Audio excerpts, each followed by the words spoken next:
Today, we're dimming the lights and diving deep into the dark, twisted, and sometimes hilarious world of one of horror's most iconic franchises, The Evil Dead.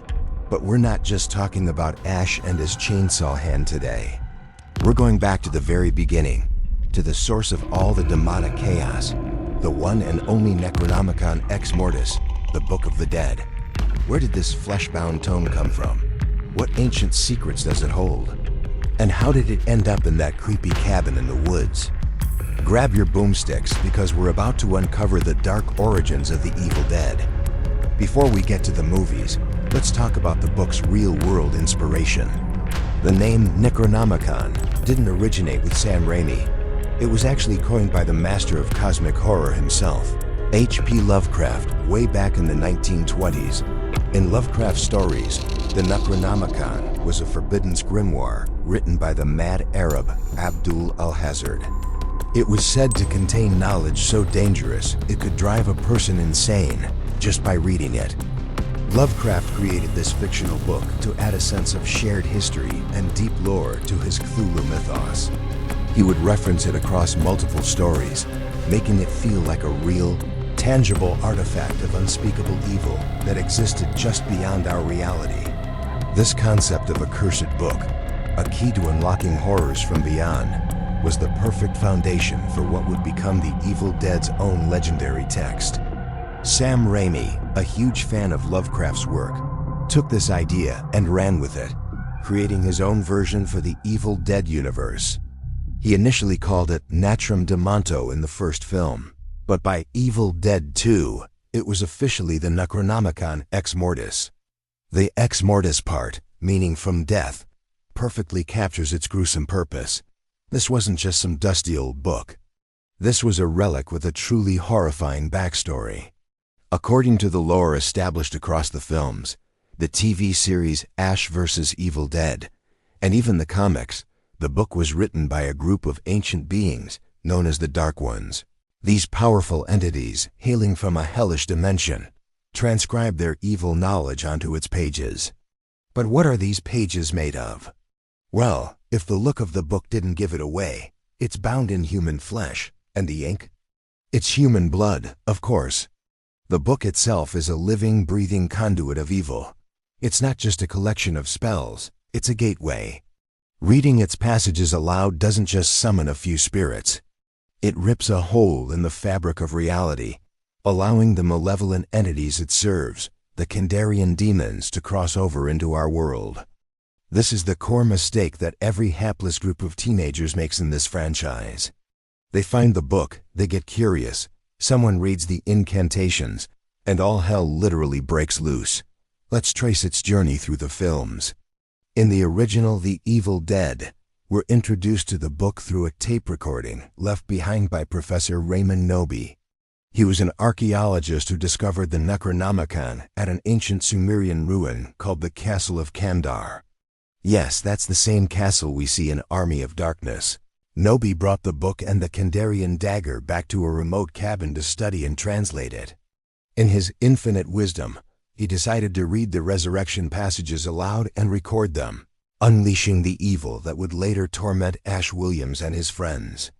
The film establishes the book's fundamental power. It awakens the dead, possesses the living, and has a very sick sense of humor. Evil Dead 2 further expands on this lore. It's part remake, part sequel, and it's where the franchise really finds its slapstick horror identity.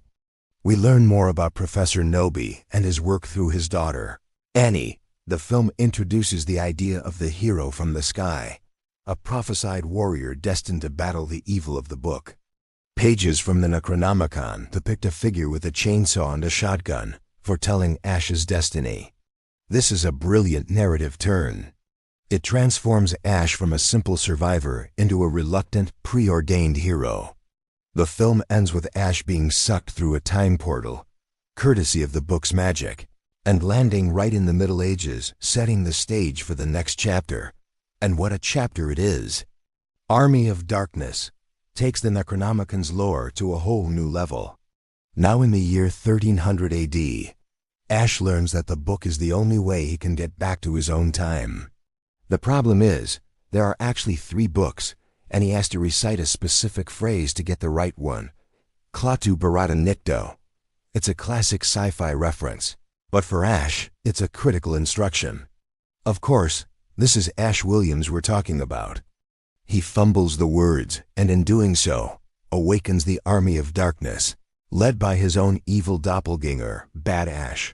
The film solidifies the Necronomicon's role not just as a source of evil, but as a central plot device, a cosmic MacGuffin that drives the entire narrative forward across time and space.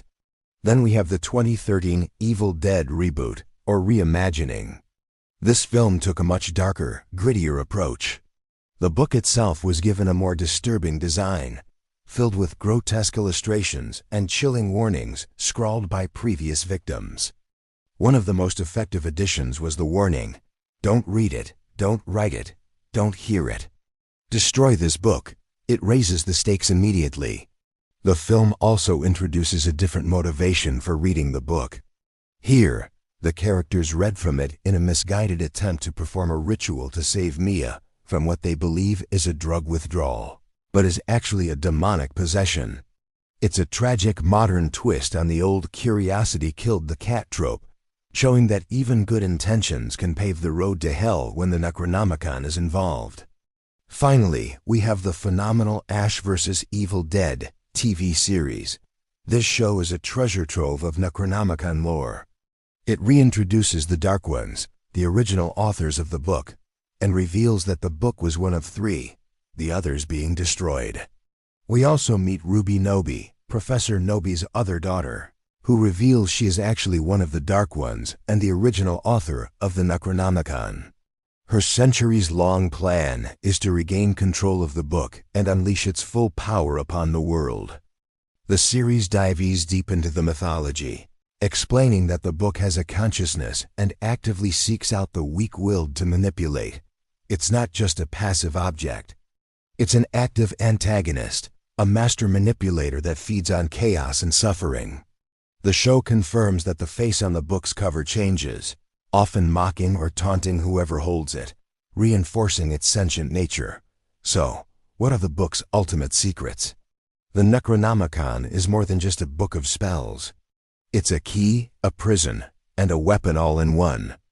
It contains the power to raise the dead, travel through time, open portals to hellish dimensions, and corrupt the very souls of the living.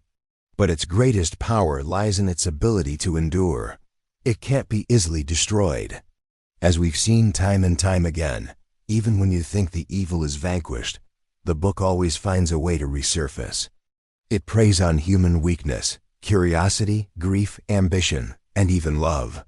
It promises power and knowledge but delivers only madness and destruction. The true secret of the Necronomicon isn't in the spells it contains, but in the dark reflection of humanity it represents.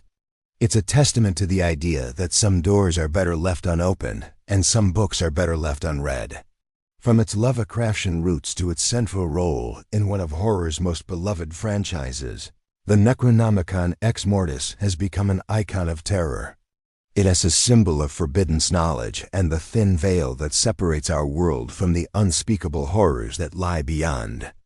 It turned a regular guy from Zismart into a world-saving, demon-slaying hero. It's a reminder that in the world of the evil dead, you should never, ever judge a book by its cover, especially when that cover has a screaming face and is bound in human skin. Let me know down in the comments. And if you enjoyed this deep dive into the Book of the Dead, be sure to hit that like button, subscribe,